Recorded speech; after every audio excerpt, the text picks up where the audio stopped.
not necessarily an MMA fight, but you're maybe out walking about and you have a situation where you're kind of just standing. In this case, we have a headlock escape, a counter, where if someone comes unexpectedly from behind you trying to put you in a headlock, like Benny's gonna do here, Benny comes to the headlock, I wanna first make sure that I'm able to control his arm as soon as possible, tuck my chin, and then kind of fold at the hip here a little bit, kind of getting a nice forward position, a nice base position, okay? So I might not be in a fight stance, but we train this reflex so that way when we're ever caught in this position, maybe unexpectedly, we have a good reflex to go right into to get ourselves in a good position, okay? So again, I might be minding my own business, looking at the view, kind of hanging out and the guy comes, he grabs my neck. Immediately, the first thing I like to do is tuck your chin, okay? Anytime you have a headlock position, you leave a long neck, he gets under the neck, and then he's gonna start making it to where it becomes more of a choke, okay, more damaging. So we're gonna be here, the first thing, tuck your chin. At the same time, when you feel that arm come around your neck, you tuck your chin and then you go for that arm control, controlling that choking arm. Okay, making sure that way at least you buy yourself some time. Okay, so we're gonna be here, mind your own business, kind of hanging out. The guy comes from behind, we're here, we grab, my elbows come in, and then we start getting our hip throw position. Okay, so I don't have to like move my feet too much, I just kind of get in a shoulder width stance. Okay, that's already a good base point. And the first option here, because we're gonna end up having two options. So the first option is more they just come for a chokehold, and they're not really trying to pull you back, they're just kind of trying to go for a squeeze. So that way, we're gonna go right in our base stance, and then I'm gonna look forward, and my hips are gonna start going up. Okay, so I'm gonna turn a little bit on my side here. It's gonna be kind of like this. And then from here, we finish the throw. Knee on belly position. We're gonna rotate a little more. Knee on belly position, control your opponent here. You can open up with a strike, control his face, wrap around behind the elbow. Nice figure four grip, one on your forearm, the other on his shoulder, and now good posture. And you get the forearm, little arm bar position there, okay? So this one's pretty fun, good place to start, especially if you have like, children, good place, kind of good technique to get them going to start their jiu-jitsu. Maybe for your lady, concerned about her walking around the streets late at night by herself or whatnot, someone comes from behind, wanting to maybe, rob, get you unexpected, take your purse, take your wallet, whatever it may be. So this is a good one to get started. Let's go one more time without so much words this time. Here we go.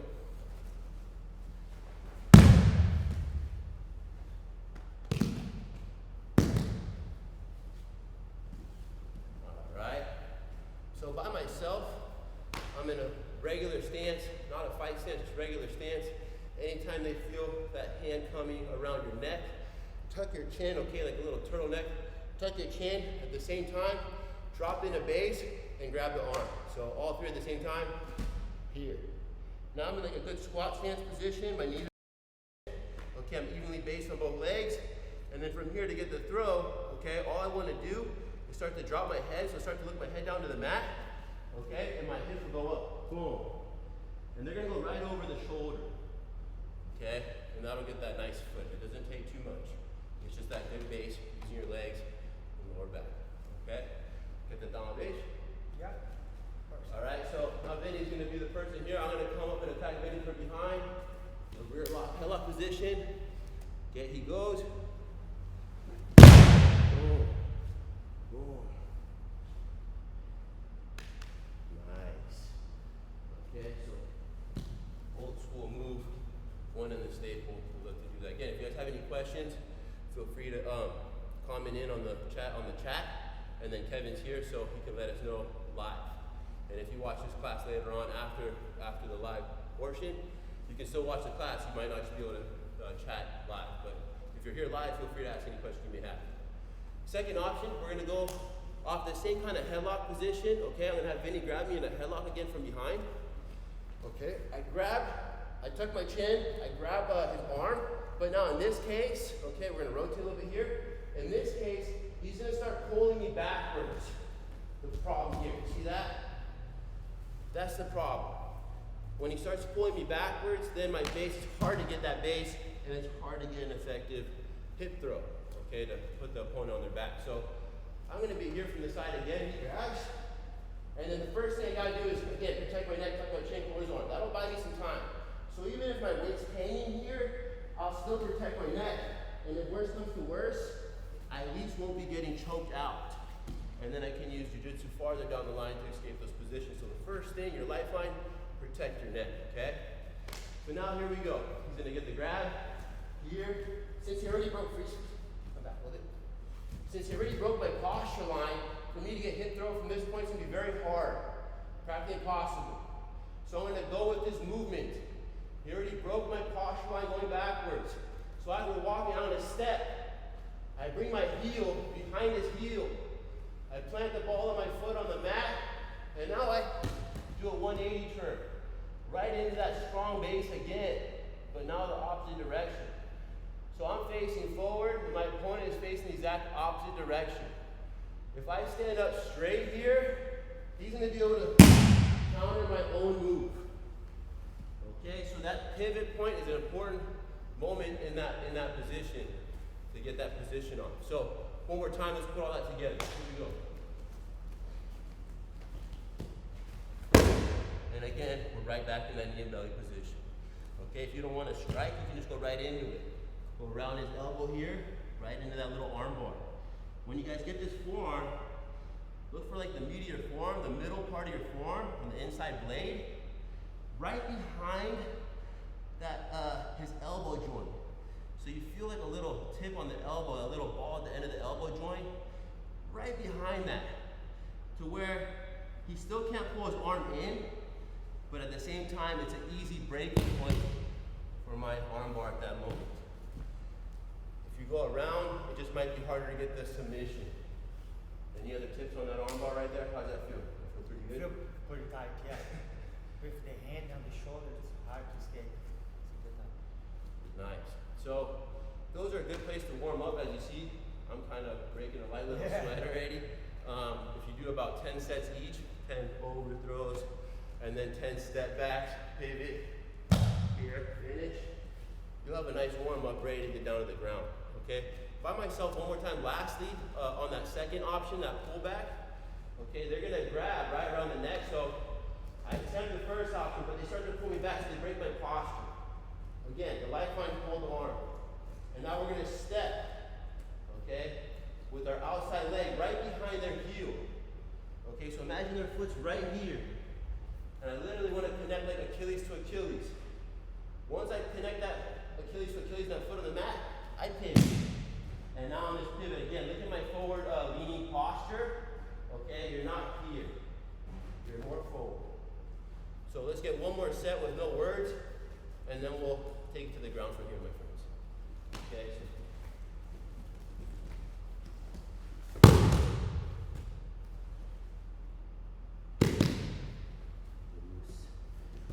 So some fun techniques right there to kind of get some self-defense. As you know, jiu-jitsu is more than just a sport. It's a lifestyle. It keeps us safe. It allows us to have a lot of fun and in good shape, but definitely keeps us safe in a lot of unexpected situations. You see all kinds of stories. And jiu-jitsu saves lives. So these are some fun ones to kind of introduce jiu-jitsu to to kids, to your ladies, to girlfriends, and to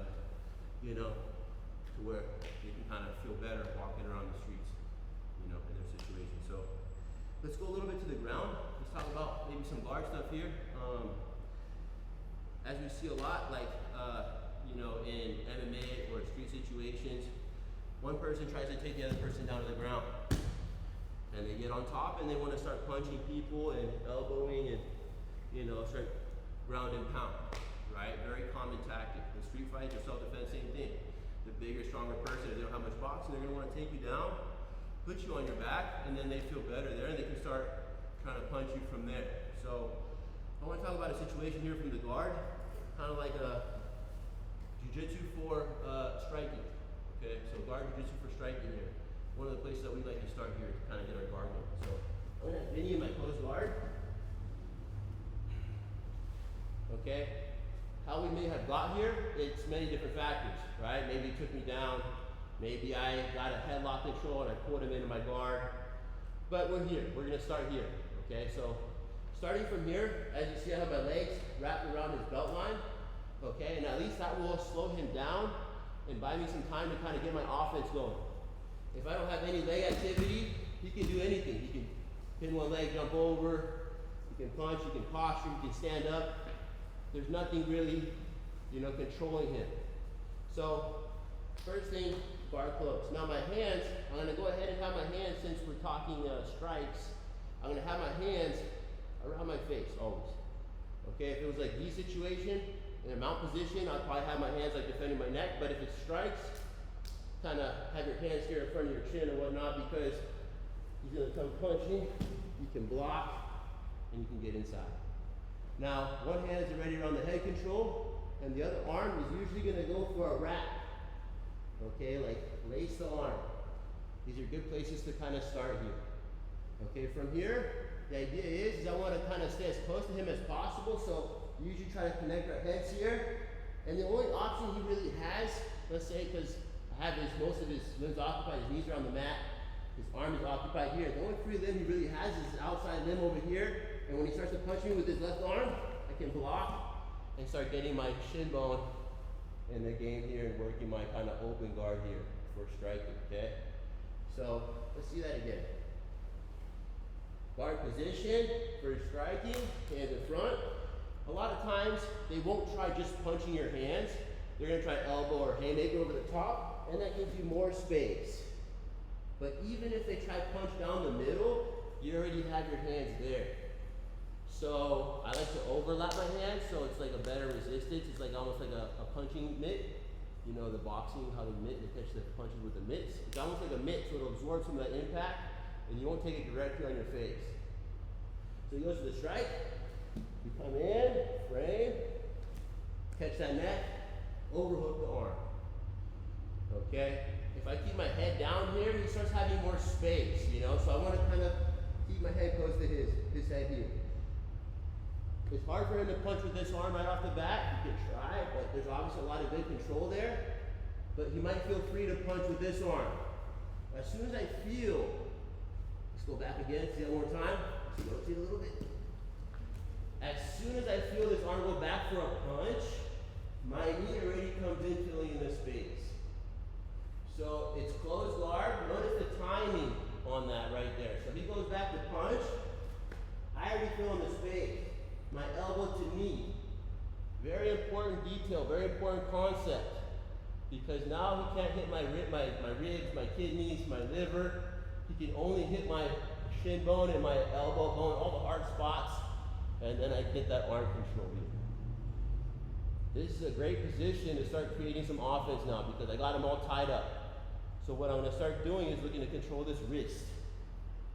Okay, I slide down to the wrist, right to the thinnest part of the wrist, and I control that part right there. And now I start getting a little bit of an angle on this side, right about here. And now I can start working, depending if he's like, let's say he's really trying to posture heavy and strong, my leg can clamp on here.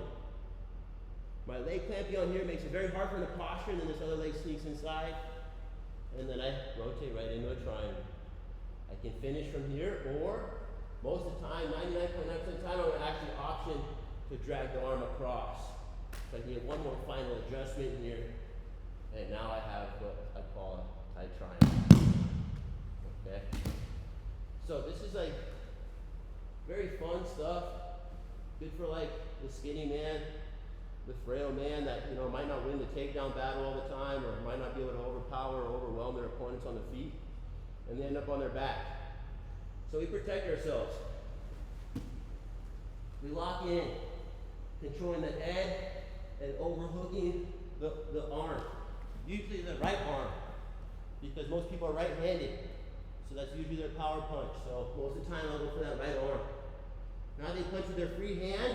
We'll rotate here again for you guys. Boom, again. Then I get my elbow to my knee. Control the tricep. When you guys go here, if you disconnect tricep to wrist, you might lose the arm control. So once you connect with the tricep, keep that connection alive. I'm actually driving what you can't really see right now. I'm driving my shin bone into the bend of his elbow. You can't really see that, but that's something that you'll feel applying it and defending it. So there's a little shin drive into the bend of his elbow. Secondly, is there's a pull on the tricep, so there's that connection. His arm cannot just come out free. And then from here I slide down. So there's a constant tension on that arm. He cannot really just pull his arm out. That's the idea there. If he can pull his arm out, no problem. Every time he pulls his arm out, there's something wrong. Because now he pulls his arm out, I can still triangle, but now he has opportunities to get his hits in where that's what I'm trying to avoid. So one more time. Here, he starts to punch. Connection, wrist. First option, if he tries to, again, posture up, lock on his upper back. So it's almost like, it's not really a closed guard anymore, but it's almost like an S mount from the bottom. Kind of looks like an S mount if you think about it. Like the mount position, but from the bottom, like an S mount from the guard. So this bottom leg slides up high. That puts a lot of weight on him. Again, I'm controlling this wrist bone. I'm pulling this wrist bone in and I'm driving my shin bone into that elbow of his. So he cannot just post up the way he wants. There's a lot of tension here. And with this position here, like with this heel locking in right on his shoulder, right over his trapezoid, his trap muscle. And now I can find the opportunity to sneak this leg inside. Come over and replace. He still has, I have wrist control here, so he can't really use his hands. And I lock it up immediately.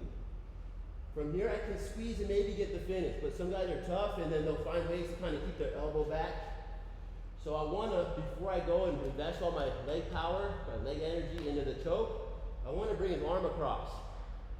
So I'm going to start popping on my hips to get his arm to come out, drag it across. And now when I get in this position here, now I feel really good about going ahead, controlling the meat part of my shin bone, foot on the hip, and then getting that final lock. And now I invest that energy. We all know that it takes a lot of fight at high levels to finish the submission. Especially if it's not tight and if you don't have everything in place. And if you don't have everything in place, actually a good way to burn yourself out is investing all your energy in a bad submission. So you see that with guillotines, like this guy's going for the guillotine, and the guy is able to get his chin in, and the other guy thinks he still got it, but the guy who's getting guillotined is still comfortable. He's got his chin in, you know he's not gonna get choked out, but the other guy's investing, and then by the time the guy pulls his head out, well, now the guy's arms are burnt, and now he has to keep fighting. It's a big problem. So highly recommend like invest in the technique and then these details to where you invest, you know, what we're sort of a long setup. But let's go over it one more time. I'll try to use less words this time and just get a full visual from beginning to the triangle finish there.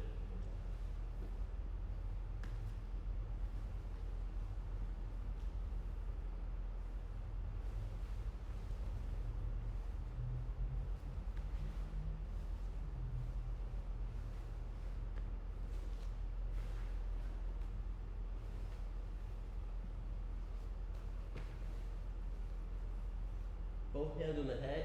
On the finish, I see different finishes, but one go-to finish I always like to have, just a simple one, basic one, is both hands will go on the head. I like that just two hands on the head. And of course, let's pinch our knees in towards the center, okay, using those abductors and driving the hips up into the neck. So all three of those at the same time, you get the result that you're looking for.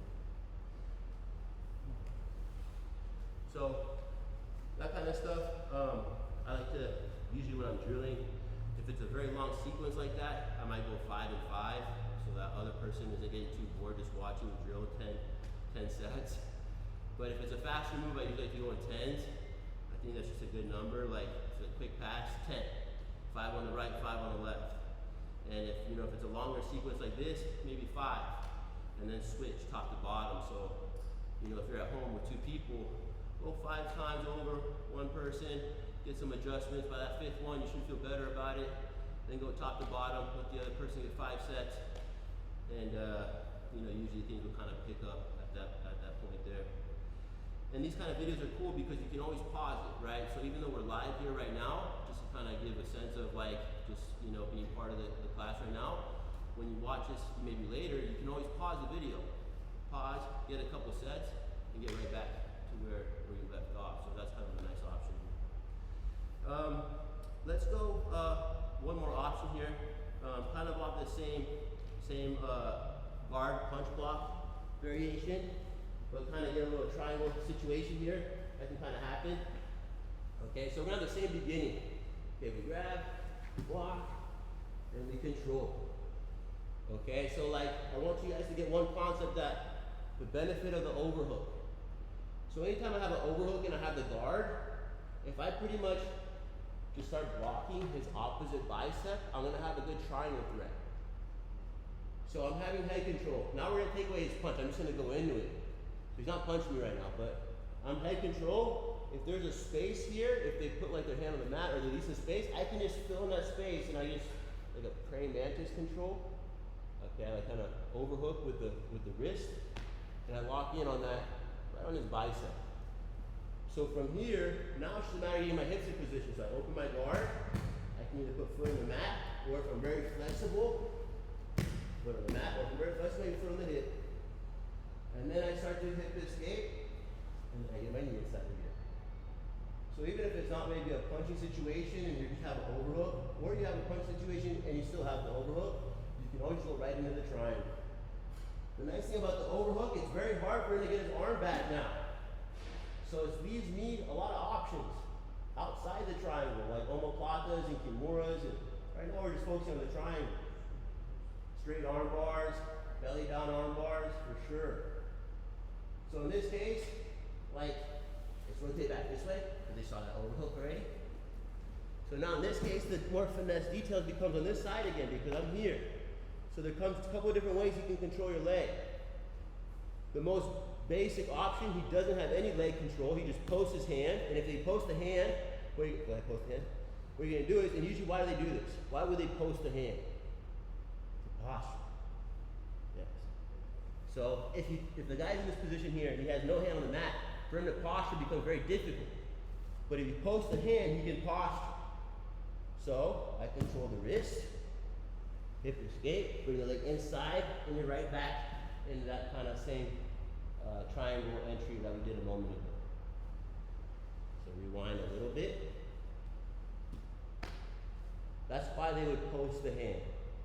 They post, find the wrist. Once you get this wrist control, like a meat hook, I'm sorry, not a meat hook, but like a C-clamp, grip on the wrist control, for them to get their wrist back inside is very difficult, my friend. So it's like for him to break my grip is hard because I have my leg there to go with it. So I can kind of marinate him here a little bit until I can get a good angle. And I'll keep his hand away from me so the snake can come inside and over. And when you guys get this little inside over, try to get a nice wrap with the inside of your knee right on his neck already. And you're in a good way to get that finish. Okay? Let's go back a little bit here. So, same position. Again, so now from here, I let go of the head control to opt for my triangle. I get inside arm control here. I get my leg in position. Here we are again. What's another way they can control this leg? So we talked about when they post their hand on the mat. Another way they can do is hug the leg. They might feel like by hugging the leg, I might have a harder time to bring my leg inside and through for the triangle. So this is very common as well. And here you might feel also a lot of pressure, where they're trying to keep their weight over you and kind of a lot of pressure here. So it's hard for me to run my hips, and it's hard for me to. So how can we get around this arm in this case? Well, you get your hand here, open hand, and you put literally right on the back of his palm. My palm on the back of his palm, on the back of his hand. And now all I gotta do is just stretch my leg through, and then when my leg goes through, I then go up and over. And on this one, I might not always get as tight of a triangle lock initially, but I got everything I need with just crossing my legs here. And now I focus on everything else, and then I can close the gap in that last adjustment right there, on that last adjustment.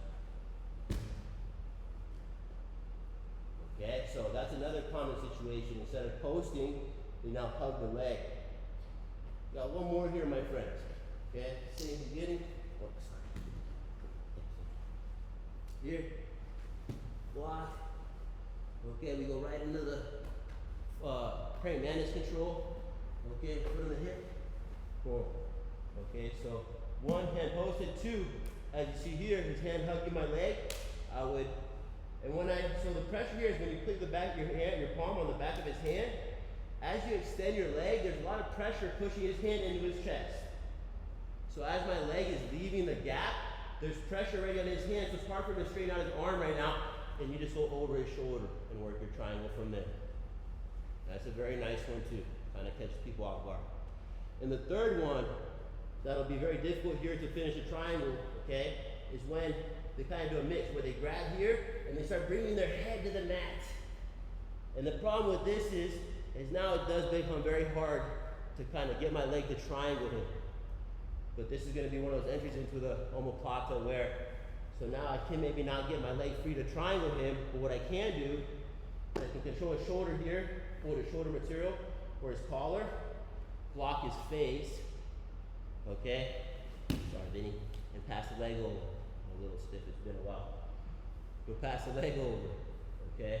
Once I pass the leg over, I can clear my foot, and I start going into like that north-south position here, hugging his hip, making it harder for him to roll. There's a couple ways that people like to finish. What I like to focus on is getting his shoulder to the mat. So I like to close my legs here like a guard, and a lot of knee pinch. So you just don't close your ankles and open your knees because he can run his elbow. But if I close my guard here and pinch my knees, my thighs block his elbow. And then I sit up, post for base, and I start going into my figure four position. And we get to finish there on the roll block. So those are kind of a little bit more detailed breakdown to kind of complete a little bit of this triangle concept from punch defense and like a street situation, or just maybe a no-gi or a gi situation. As you see, we can train a lot of these techniques universal, as long as most of the concepts kind of stay within that realm. Because the gi does give you a lot of grips and a lot of handles and different options. So when you wear a gi, you're using other techniques that you can use in a no-gi situation, but because you're in a gi now, you have all these added grips that you wouldn't have. Now the moves multiply. So now you don't just have 3 options, you have 8 options. And moves can multiply because of all the different grips now. So just some differences like that, but in general, a lot of the fundamental moves should translate all across the board. I mean, that should be a pretty common resemblance. So anything you want to add here, Vinny? Anything you No, want to I think you go all the way. I think it's the most common attacks and the people try punch. I think the triangles are very strong one. You don't raise too much yourself. Always control the back of the head, because sometimes the guy can hit you with the forehead or something. Then always be tight, like the person, they face the person in the chest, like you did. It's good to do. Yeah, those headbutts. Yeah, the head, yeah. Sometimes they can hit you with That's the true. hand, but the head. That's true, actually. Let's show them that real quick, because that's my dad would always talk about. That's a good one. Let's say like I do my block, right? And I'm just here. If this is a street situation, like, I'm, again, the guy's trying to maybe take my wallet, or, it just happens, right? Things happen. And there's no rules, and I don't have head control. This is what Vinny's talking about right here. If I don't have head control, and that's just being friendly. So can you imagine if like the guy's not expecting it at all, and he's looking the other way, and then you catch that right in your nose or your teeth? Man, that could be a fight ender for sure, for sure. So again, kind of just like this little concept right here. If I don't have head control in MMA, a lot of events won't allow that, right, for the safety of the athletes, which is fine. But just in a street situation, self-defense, if I don't, because of a false security there, and he uses that headbutt at the right time, man, that can be a lot of damage in a very quick second. And it could change the result for sure. Any questions over there? No? We're good? All right. Thanks for joining in. Hopefully some of these triangles work out for you. A little good self-defense to kind of get things started. Right on, Vinny.